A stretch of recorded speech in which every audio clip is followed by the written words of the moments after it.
I am originally from upstate New York. I've also been an athlete my entire life. I was a classical ballet dancer from the age of 4. I started auditioning for ballet companies or academies, I guess, around the country. So I auditioned for the Moscow Ballet Academy, American Ballet Academy. We went to Boston, New York City. I was told by every single one of them that I didn't have the right body type, so I didn't look the part.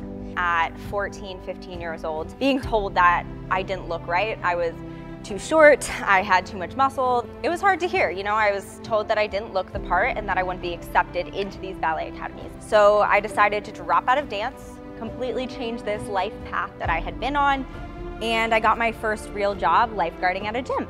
So being at a gym, I became friends with a lot of the trainers.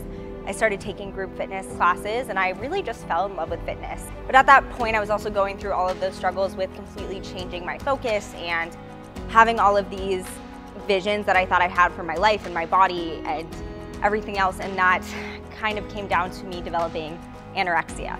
So at 14, 15 years old, I didn't even know that I had an eating disorder because I was so young and naive, and I thought I was doing all the things that I had to do to look the way I wanted at the time. I struggled with that for about probably sophomore year of high school till like the end of freshman year of college, and I ended up, thankfully I had a family that was very aware. I was called out on it at a young age. I got help, I went to therapy. That's kind of what got me into the fitness industry, but not in a healthy way.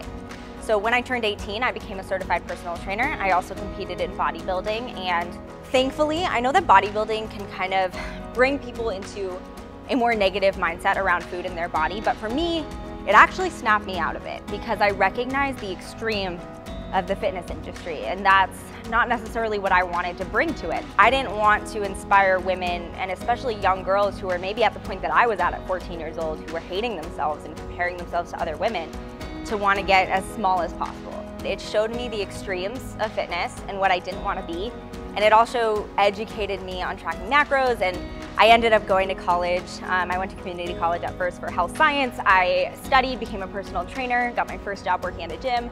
It's also when I started posting more on social media, trying to educate people. I learned about flexible dieting or tracking macros. And then I started working as a personal trainer, got me into Instagram. I visited a friend out in California, fell in love with San Diego, quit my job, dropped out of college, quit personal training, started online coaching, and now it's been 4 years. And yeah, I absolutely love it. I love that my story can kind of show people that restriction and hating themselves doesn't bring them to the body they want, but loving yourself, fueling your body, lifting heavy, and falling in love with the process does.